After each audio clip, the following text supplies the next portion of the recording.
So Captain and I, So as you know, Captain and I recently came to Europe for 4 months, maybe longer. Our first destination is Paris for about a month. After that, we go to Rome, Capri, finish the year out in London. I asked you all to send me a bunch of questions, either relating to our stay in Paris or for the whole 4-month trip in general. We'll just jump right into it. This is for Paris itself. It says, what landmarks are you most excited to see? Captain and I love the Eiffel Tower. We love Notre Dame. I know that there was a fire in Notre Dame, but generally that whole area and the area surrounding Notre Dame is one of our favorites. It's so cute, picturesque. Eiffel Tower, we do love going to see. However, it gets really, really touristy, so we're kind of choosy about when we do go because we like to enjoy our time there. We love the Louvre. We have yet to take a tour of the museum. However, I have gotten some tips that the best time to go is either Wednesday night when it is open extra late until 9 p.m. or on Fridays when it's open extra late as well. Next question, what would be the per day expenses? Food, decent accommodations, a little outing. So we are staying in Paris for exactly a month. Having our accommodations through Airbnb, basically when you book with Airbnb for 30 days or longer, a lot of the times the hosts will offer a slight discount for your stay. You're not necessarily paying like a full nightly rate. Captain and I really strongly suggest staying in Airbnbs or apartments. You get a kitchen and you don't have to eat out every night. We like to just be as healthy as possible. The kitchen really works well for us, as well as an actual apartment living space. You can find a decent studio, central Paris, meaning close to the river, anywhere from $2,000 to $3,000 a month. Originally, we booked on the lower end of that range. When we arrived in Paris, it was way too small. It was a studio. It had a beautiful balcony and a great location with a great view. However, it just was way too small. Like Captain and I, we would have just been on top of each other the entire time. We called Airbnb, we got them to switch our reservation. We had to up our budget towards the higher end of the $2,000 to $3,000 range. We got this amazing loft. If you haven't seen the tour, I'll link it here. Captain and I uploaded a tour of our loft. We're in love. It's the perfect location, the perfect layout. I'm so happy with that.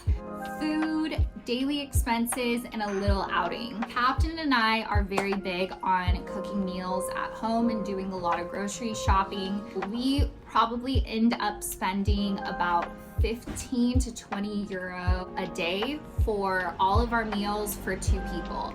So that's 125 to 150 euros a week for 2 people. And then little outings, like little dinners here and there. You can get a pretty great dinner with like that perfect view, that cafe.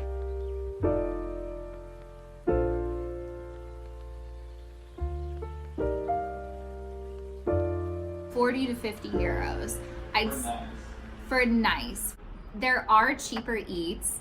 We're from San Diego, so cheaper eats for us would be something like taco shop or maybe fast food burger chains, stuff like that. Yes, there are McDonald's here, but like obviously you don't want to come all the way to Paris for McDonald's food. So cheap eats, you can really find them in the area of Saint Michel. And they have Greek food, Moroccan food. They have a lot of kebab. And they do have burgers and fries here as well, but it's more of like a French spin. So don't think just because you want like a quick, fast, cheap bite to eat that you have to go to a chain like McDonald's or anything like that. You can still get a great Parisian experience. And for 2 people, if you're doing the cheap eats, it'll come out to 12 euro. If you're looking for outing like a bakery or crepe, crepes are usually 3 euros per person, depending on what you get in your crepe. If you're sitting down and having more of a formal dining experience with a crepe, it'll be about 4 to 5 euros. So still, it's really affordable. It's nothing too crazy. Would love to see what you packed. I'm gonna do a whole nother vlog on how Captain and I packed for Europe, because it would just kind of take a minute to explain it. I have to do my laundry, so I don't know exactly what I packed yet. And after I do my laundry, then I'll have a better idea. How you are doing budgeting, I have always wanted to do this, but fear the financials of it all. This is probably referring to our entire 4-month stay. Captain and I budgeted out our rent for all 4 months. And the way that worked was with Airbnb, we booked it all at once. We paid for 4 months of rent up front. But because we booked so far in advance, and because Airbnb hosts do give great deals when you're booking longer than 30 days, it was actually really affordable, and the same as if we were leasing a place in San Diego. And all of our apartments and flats are in really great areas and great layouts, with the exception of the first Paris apartment we had, but we changed that within a day and upped our budget by like $500, and we're so happy now. Because Captain and I are big grocery shoppers, we had a general idea of how much per week we'd be spending on food. Then for extracurriculars per month, how much would you say we put aside? 500.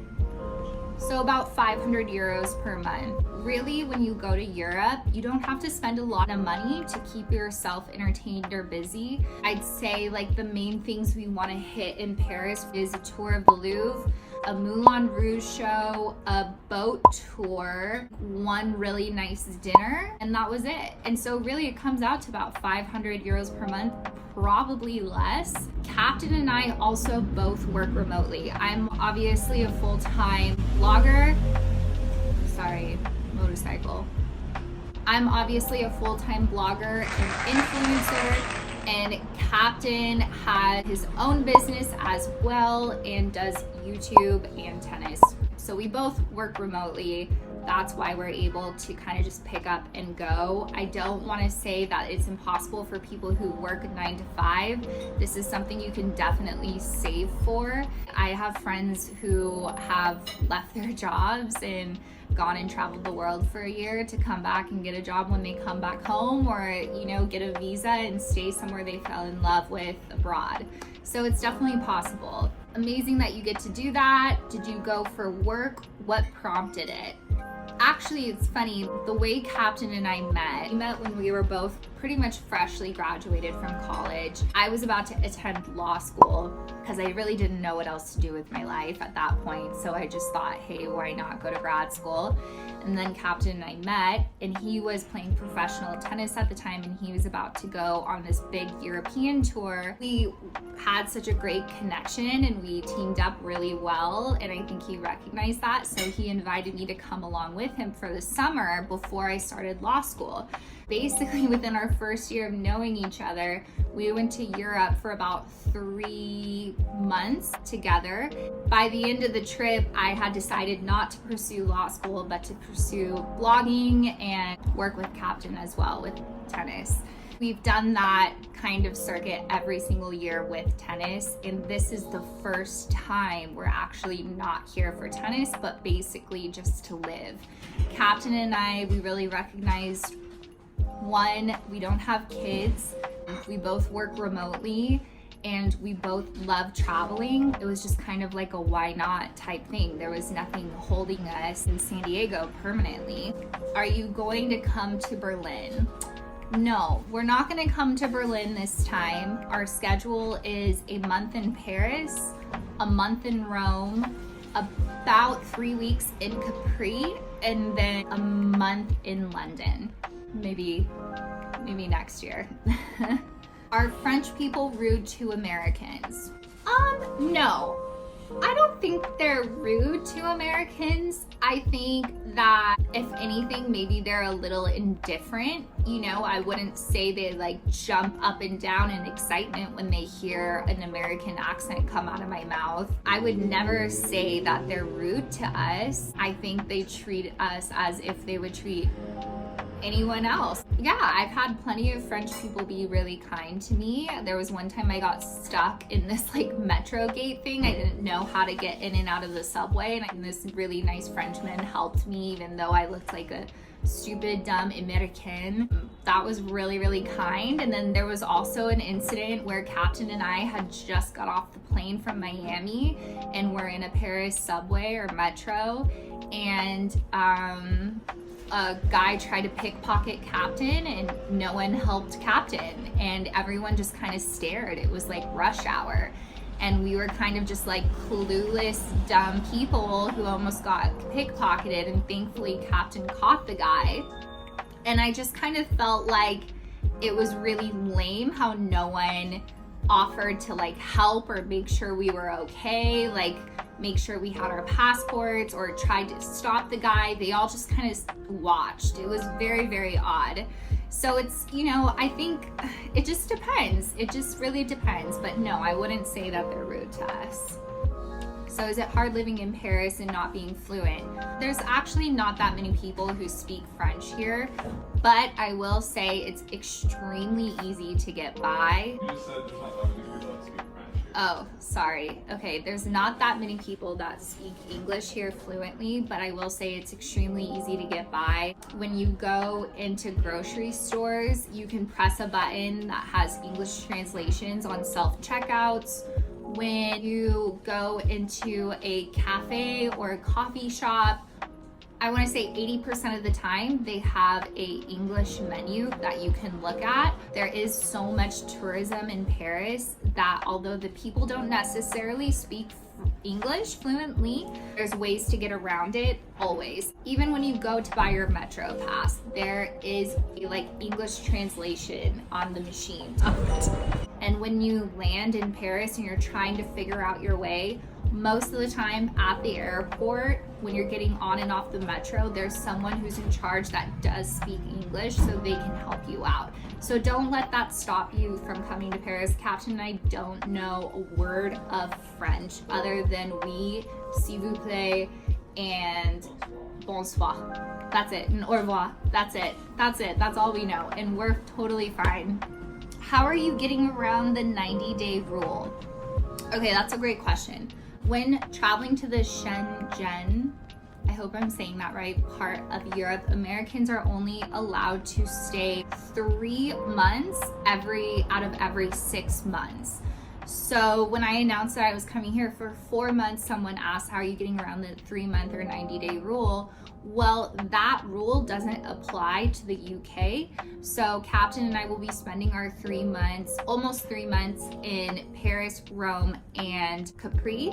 And then we go to London, and we have to wait the additional 3 months to pass until we can come back to like Paris or Italy or Spain. What? Oh, what you can do though is stay 6 months in the UK. Are you planning on visiting Belgium?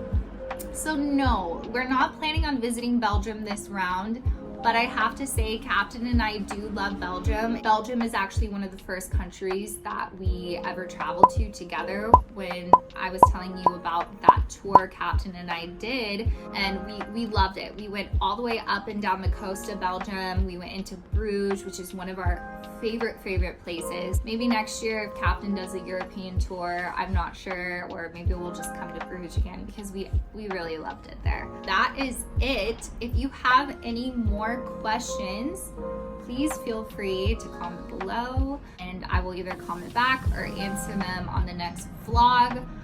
Do you have any questions? Yeah.